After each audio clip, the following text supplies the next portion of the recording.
Shri insight of ടാരോട്ടിലേക്ക് എല്ലാവർക്കും സ്വാഗതം. നമുക്കിന്നൊരു റിലേഷൻഷിപ്പ് റീഡിങ് നോക്കാം. കുറച്ച് ദിവസമായി നമ്മൾ വീഡിയോ ഒക്കെ ഇടാൻ കുറച്ചൊരു ബുദ്ധിമുട്ടുകളുണ്ടായി എനിക്ക്. എന്ന് വെച്ചാൽ സമയക്കുറവാണ്, വേറൊന്നുമല്ല. നമുക്കെന്തായാലും നോക്കാം അല്ലേ. റീഡിങ്ങിലേക്ക് പോകാം. 5 ഓഫ് സോട്സ് ആണ്. വളരെ അധികം എനർജി വന്നിരിക്കുന്നത്. വളരെ ലോസ് ഫീലിംഗ്, വളരെ നിരാശ, വളരെ സങ്കടത്തിലിരിക്കുന്ന ഒരു വ്യക്തി, അതായത് നിങ്ങളുടെയാണെന്ന് നോക്കുന്നത് കേട്ടോ. എങ്കിലും പ്രതീക്ഷയുണ്ടായിരുന്നു എന്നാണ്. എന്നാലും പ്രതീക്ഷയുണ്ടായിരുന്നു.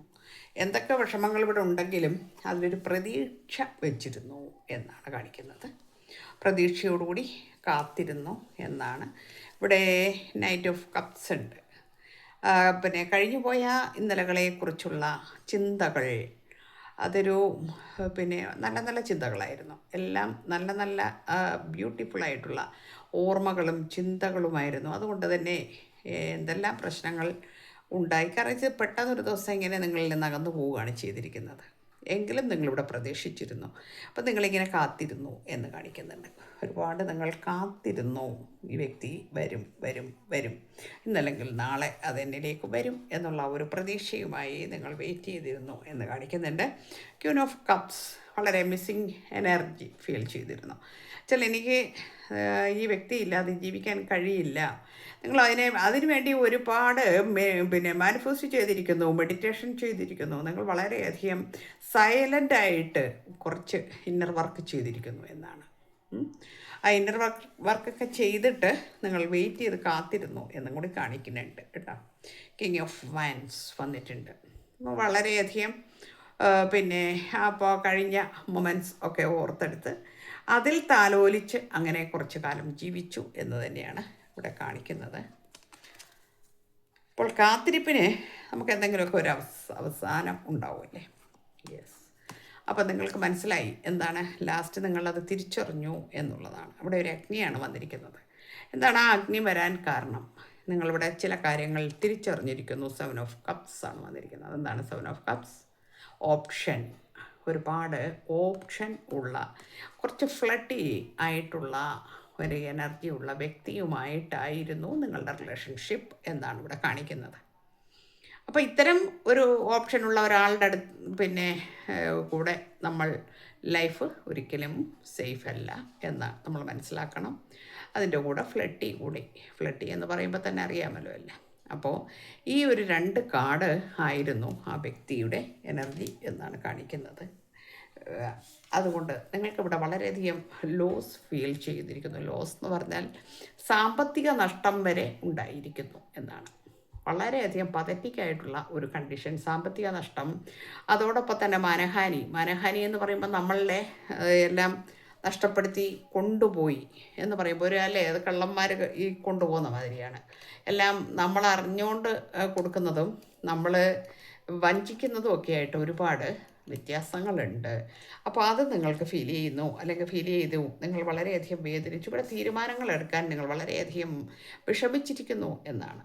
ഒരുപാട് സങ്കടപ്പെട്ടു. നിങ്ങൾ എന്താ ഇനി ചെയ്യേണ്ടത് എന്ന് നിങ്ങൾക്കറിയാത്ത ഒരവസ്ഥയിലായി. ഇപ്പോൾ ധനം കൊണ്ടുപോയി.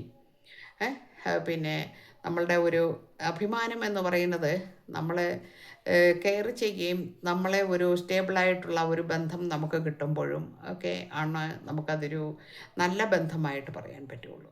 അല്ലാതെ നമ്മളെ ചിരിച്ച് മയക്കി പല തമാശകൾ കാണിച്ച് നമ്മളെ വശത്താക്കി എന്നിട്ടൊരു ഈ പല ഓപ്ഷൻ്റെ പുറകെ നടക്കുന്ന ഫ്ലട്ടി ആയിട്ടുള്ള വ്യക്തികൾക്ക് അവർക്കിതൊരു തമാശ മാത്രമാണ്. എന്നാൽ ആത്മാർത്ഥമായിട്ട് സ്നേഹിക്കുന്ന വ്യക്തികൾക്ക് ജീവിതത്തിൽ ഇത് വളരെയധികം തിരിച്ചടിയാണ്, വേദനയാണ്. അതുകൊണ്ട് ഇവിടെ തീരുമാനം, ഇനി ഞാൻ എന്തെടുക്കണം എന്നുള്ള ആ ഒരു വേദന നിങ്ങൾക്ക് വന്നു എന്നാണ്. അപ്പോഴാണ് നമ്മൾ എന്ത് ചെയ്യുന്നത്?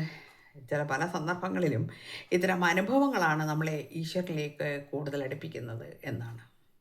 ഇവിടെ കുറേ കൂടുതൽ കാര്യങ്ങൾ നിങ്ങൾ പഠിച്ചു എന്ന് പറയുന്നു. കുറേ ലെസൺസ് പഠിച്ചു, കുറേ വിസ്ഡം നിങ്ങളുടെ ജീവിതത്തിലേക്ക് കടന്നു വന്നു. അല്ലെങ്കിൽ നിങ്ങൾക്ക് കുറേ ആ രീതിയിലുള്ള ഇന്നർ വർക്ക് ആ രീതിയിൽ നിങ്ങൾക്ക് ചെയ്യാൻ കഴിഞ്ഞു. നിങ്ങളല്ലെങ്കിൽ ഒരു ഈ സൊസൈറ്റിയെ നമ്മൾ കണ്ണടച്ച് അതിനനുസരിച്ച് ഒഴുകിനനുസരിച്ച് പോകണം എന്നാഗ്രഹിക്കുന്ന വ്യക്തികളാണ്. ആ വ്യക്തികൾക്ക് ഇത്തരം പുറകിൽ നമ്മൾ നേരത്തെ പറഞ്ഞ അനുഭവങ്ങൾ വരുമ്പോൾ നമ്മൾ തകർന്നു പോകും. നമ്മളിങ്ങനെയൊന്നും അല്ല വിചാരിച്ചിരുന്നത്, അല്ലേ? അപ്പോൾ അങ്ങനെയുള്ള ആളുകൾക്ക് ഇത് പെട്ടെന്ന് അങ്ങോട്ട് ഉൾക്കൊള്ളാൻ കഴിയാതെ വരുമ്പോൾ നമ്മൾ ആശ്രയിക്കുന്നത് ഈശ്വരനെ തന്നെയാണ്, അല്ലാതെ വേറെ ആരും ഇല്ലല്ലോ. അപ്പോൾ ആ ഡിവൈൻ്റെ ഒരു പദ്ധതി അവിടെ ഉണ്ട് എന്നുള്ളത് നമുക്കിതിൽ നിന്ന് വ്യക്തമാണ്. നിങ്ങളെന്ന് പറയുന്ന വ്യക്തിയെ ഡിവൈൻ കൈപിടിച്ചുയർത്തും. അതുകൊണ്ടാണ് ഇത്തരം കാര്യങ്ങൾ നമ്മുടെ ലൈഫിലേക്ക് വന്ന് നമുക്ക് മാനസിക സംഘർഷങ്ങൾ ഉണ്ടാക്കി. ഇനി എന്താണ് ഈശ്വരൻ്റെ പദ്ധതി എന്നാണ്. ആ പദ്ധതിയിലേക്ക് പോകാൻ നിങ്ങൾ വളരെ ഇന്നർ പീസ് നേടിയിരിക്കുന്നു. ഇവിടെ വളരെയധികം ശക്തി നിങ്ങൾ നേടിയിരിക്കുന്നു. അതായത് എന്താ പറയുക, ഒരു മെൻ്റൽ സ്ട്രെങ്ത്, ഇന്നർ സ്ട്രെങ്ത് നേടിയിരിക്കുന്നു. ഇവിടെ നിങ്ങൾ വളരെയധികം സ്പിരിച്വലി നിങ്ങൾ വർക്ക് ചെയ്തിരിക്കുന്നു എന്ന് കാണിക്കുന്നുണ്ട്. അതുകൊണ്ട് തന്നെ ഇവിടെ ചില പ്ലാനിങ് നിങ്ങളുടെ ലൈഫിലേക്ക് കടന്നു വന്നിരിക്കുന്നു. ഏറ്റവും വാൻസ് വന്നിട്ടുണ്ട്. നിങ്ങൾക്ക് സാമ്പത്തിക നഷ്ടമായി നമ്മൾ ആദ്യം പറഞ്ഞു. അപ്പോൾ ഇവിടെ ഹിയോർഷി ആരുടെ കാര്യമാണെങ്കിലും കേട്ടോ. അപ്പോൾ നിങ്ങൾ കുറച്ച് പുറത്തൊക്കെ പോയി സാമ്പത്തികം ഉണ്ടാക്കണം എന്നുള്ള രീതിയിലുള്ള ചില കാര്യങ്ങളിലേക്കൊക്കെ ഒരു തീരുമാനം നിങ്ങൾക്ക് അവിടെ വന്നിരിക്കുന്നു എന്നാണ്. ഇവിടെ വളരെ അധികം ബോൾഡ് ആയിരിക്കുന്നു പിന്നീട് എന്നുള്ളതാണ്. ഏസ് ഓഫ് സോർട്സ് വളരെ ബോൾഡായി. എനിക്ക് ഞാൻ തന്നെ മതി, എൻ്റെ ലൈഫിൽ ഇനി ഇതേമാതിരിയുള്ള കൂട്ടുകെട്ടുകളൊന്നും വേണ്ട, എനിക്ക് ഞാൻ തന്നെ മതി എന്നുള്ള ആ ഒരു ദൃഢനിശ്ചയം നിങ്ങൾ എടുത്തിരിക്കുന്നു. അതായത് ഏസ് ഓഫ് സോർട്സ് എന്നാൽ അവിടെ ജീവിതത്തിൻ്റെ ഒരു ന്യൂ ബിഗിനിങ് നിങ്ങൾക്കവിടെ വരും, അല്ലെങ്കിൽ വരുന്നു എന്നാണ് നമുക്കിവിടെ കാണിക്കുന്നത്. ജീവിതത്തിൻ്റെ ഈ ന്യൂ ബിഗിനിങ് എന്നൊക്കെയെന്ന് പറയുമ്പോഴത്തേന് നമുക്ക് വേറെ ഒരു ബന്ധമാകാം നമ്മളുടെ ജീവിതത്തിലേക്ക് വേറെ കടന്നു കൊണ്ടുവരുന്നത്. അപ്പോൾ എന്തൊക്കെ പറഞ്ഞാലും ഈശ്വരൻ എന്ന് പറയുന്ന മഹാശക്തിക്ക് നമ്മളെപ്പോഴും നമ്മൾ ആശ്രയിക്കുന്നതായതുകൊണ്ട് നമ്മളെ കൈവിടാൻ കഴിയില്ല എന്നാണ് നമുക്ക് ഇതിൽ നിന്ന് മനസ്സിലാകുന്നത്. നിങ്ങൾ വളരെയധികം പ്രശ്നങ്ങളിലൂടെ പോയിരുന്നു ഒരു കാലത്ത്. എന്നാൽ ആ പ്രശ്നങ്ങളൊന്നും ഇപ്പോൾ നിങ്ങളെ അലട്ടുന്നില്ല എന്നാണ്. ഓക്കെ, അപ്പോൾ അലട്ടുന്നില്ല എന്ന് പറയുമ്പോൾ എന്താണ്, നമ്മൾ ഒരു വേറൊരു വഴി തിരഞ്ഞെടുത്തു, നമ്മുടെ മനസ്സ് അതിൽ ലയിച്ചു കഴിഞ്ഞിരിക്കുന്നു എന്നാണ്. ഓക്കെ, അപ്പോൾ നിങ്ങൾക്ക് നിങ്ങളുടെ ലൈഫിലേക്ക് കടന്നു വരുന്നത് എന്താണെന്നറിയാമോ? ഇതാണ്, അതായത് 6 of Wands. 6 of Wands എന്ന് പറയുമ്പോൾ ഒരു വിക്ടറിയസ് ആയിട്ടുള്ള സ്റ്റേബിളായിട്ടുള്ള ലവ് നിങ്ങളിലേക്ക് കടന്നു വരും എന്നാണ് കാണിക്കുന്നത്. നമ്മൾ ആദ്യകാലത്തിൽ നമ്മൾ നേരത്തെ ഞാൻ പറഞ്ഞു ഫ്ലഡി ആയിട്ടുള്ള നൈറ്റ് ഓഫ് വാൻസ് വന്നിട്ടുണ്ട്. ഇവിടെ വീണ്ടും ഞാൻ വേറൊരു ഡെക്കിൽ നിന്ന് ഒരിക്കൽ കൂടി ഒന്ന് കൺഫേം ചെയ്യാനെടുത്താണ്.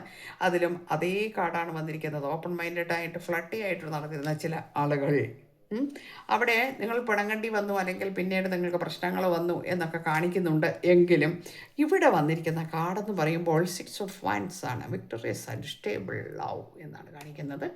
അപ്പം അതിൻ്റെ പരിണിത ഫലം ആയിട്ട് 10 of Pentacles എന്ന കാർഡ് വന്നിട്ടുണ്ട്. അതിൽ ഫാമിലി അത് തന്നെയാണ്. ആ വിക്ടറിയസ് ആയിട്ടുള്ള സ്റ്റേബിളായിട്ടുള്ള ആ ലവിൻ്റെ പരിണിത ഫലം എന്ന് പറയുന്നത് 10 of Pentacles ആണ്. 10 of Pentacles എന്ന് പറയുമ്പോൾ എല്ലാ അർത്ഥത്തിലും നിങ്ങൾ ഒരു പ്രോസ്പെറസ് ആയിട്ടുള്ള ലൈഫ് നിങ്ങൾക്ക് ജീവിതത്തിലേക്ക് വരുന്നു എന്നാണ്. അപ്പോൾ നിങ്ങളിങ്ങനെയുള്ള ഒരു കുറച്ച് എനർജി ഉള്ള വ്യക്തികൾ ഇതിനകത്തുണ്ടെന്നുള്ളതാണ് ഇപ്പം നമുക്ക് ഇത് മനസ്സിലാകുന്നത്. കാരണം നമ്മളറിയാതെയാണ് അല്ലേ ഇത് വരും. നമ്മളുടെ ഒരു ജീവിതത്തിൻ്റെ സാഹചര്യങ്ങൾ വെച്ച് നോക്കുന്ന സമയത്ത് ഇങ്ങനെയുള്ള ചില കാര്യങ്ങളൊക്കെ നമ്മുടെ ലൈഫിലേക്ക് കടന്നു വരാൻ സാധ്യതയുണ്ട്. അതൊന്നും നമ്മൾക്ക് നമ്മുടെ ഒരു ഭാഗത്തെ തെറ്റല്ല അത്, അല്ലേ? നമ്മളെ ഒരു ഭാഗത്തെ തെറ്റുകൊണ്ട് മാത്രം ഒന്നും സംഭവിക്കത്തില്ല.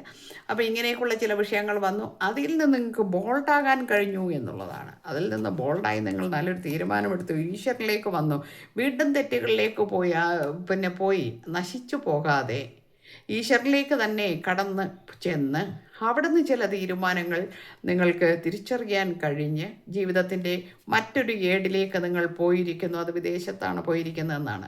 വിദേശത്ത് പോയി അവിടെ നിങ്ങൾ പ്ലാനിങ്ങോടുകൂടി തന്നെയാണ് പല കാര്യങ്ങളും ഇവിടെ ചെയ്തിരിക്കുന്നത്. അത് നിങ്ങളുടെ ഡിവൈനാണ് നിങ്ങളെ സഹായിച്ചിരിക്കുന്നത് എന്ന് വ്യക്തമാണ് ഇവിടെ ഈ കാർഡ്. അപ്പം നിങ്ങൾക്ക് ഒരു ധൈര്യം വരിക. നമുക്ക് ചില ആളുകൾ അങ്ങനെയാണ്, ജീവിതത്തിൻ്റെ പ്രതിസന്ധിയെ നമ്മൾ തരണം ചെയ്യാൻ നിൽക്കുന്ന സമയങ്ങളിലാണ് നമുക്ക് ധൈര്യം വരുന്നത്. നമുക്കെല്ലാവരും ഉണ്ട്, താങ്ങുണ്ട്, തണലുണ്ട്, എല്ലാവരും കൂടെ ഉണ്ട് എന്ന് തോന്നുമ്പോൾ നമ്മളെല്ലാവരെയും എപ്പോഴും ഡിപ്പെൻഡ് ചെയ്തുകൊണ്ടിരിക്കും.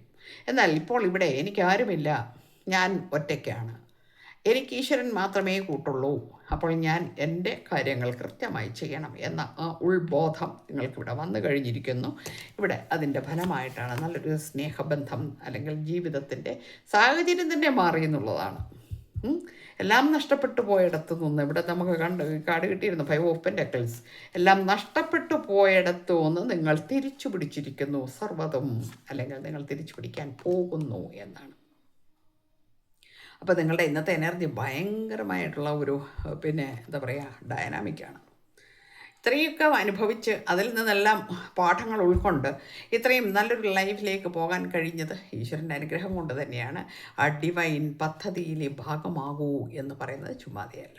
ഓക്കെ, ഇന്നത്തെ ഞാൻ എൻ്റെ ഈ നമ്മളെ റീഡിങ്ങിലെ ഇടുന്ന സമയങ്ങളിൽ പലപ്പോഴും ഞാൻ ശ്രദ്ധിച്ചിട്ടുണ്ട്, നമ്മളെ ഈ ഇടുന്ന ഇതിൻ്റെ ആ ഒരു ഹെഡിങ് കാര്യങ്ങൾ വരുന്ന സമയത്ത്, അല്ലെങ്കിൽ നമ്മൾ തമ്പനെയിലൊക്കെ കൊടുക്കുന്ന സമയത്ത് ഇതേമാതിരിയുള്ള, ഇപ്പം എക്സാമ്പിൾ ഞാൻ പറയുകയാണ്, ഡിവൈൻ പദ്ധതിയുടെ ഭാഗമാകൂ എന്ന് പറഞ്ഞ് നിങ്ങൾക്ക് തരികയാണെങ്കിൽ ഒന്ന് നോക്കിയിട്ട് അത് നിങ്ങളങ്ങോട്ട് കളഞ്ഞിട്ട് വേറെ പോകും. നിങ്ങളെന്നല്ല ആരായാലും. കാരണം വെച്ചാൽ ഇവിടെ തേർഡ് പാർട്ടിന്നോ അല്ലെ അതേമാതിരിയുള്ള കാര്യങ്ങളൊക്കെ വരുന്ന സമയത്ത് എല്ലാവരും ശ്രദ്ധിക്കാറുണ്ട്. നമ്മൾ എനിക്ക് ഈ എപ്പോഴും തേർഡ് പാർട്ടി എന്നിങ്ങനെ പറയുന്നതിനോട് എന്തോ ഒരു ഒന്നാമത് എനിക്കത് ഒരു മനസ്സിന് വിഷമമുണ്ടാക്കുന്ന ഒരു കാര്യമാണത്.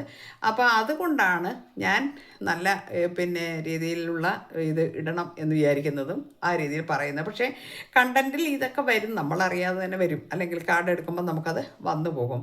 അതുകൊണ്ട് നിങ്ങളിത് സ്കിപ്പ് ചെയ്യുന്നതിന് മുമ്പ് ജസ്റ്റ് ഒന്ന് കേട്ടതിന് ശേഷം നിങ്ങൾ സ്കിപ്പ് ചെയ്യണം കേട്ടോ. സ്കിപ്പ് ചെയ്യുന്ന പോകുന്ന ആൾക്കാരുണ്ടെങ്കിൽ കേട്ടോ, കുറേ പേര് അങ്ങനെ പോകുന്നുണ്ടെന്ന് എനിക്ക് മനസ്സിലാവുന്നുണ്ട്. കാരണം വ്യൂവേഴ്സ് വളരെ കുറവാണ് ചിലതിന്.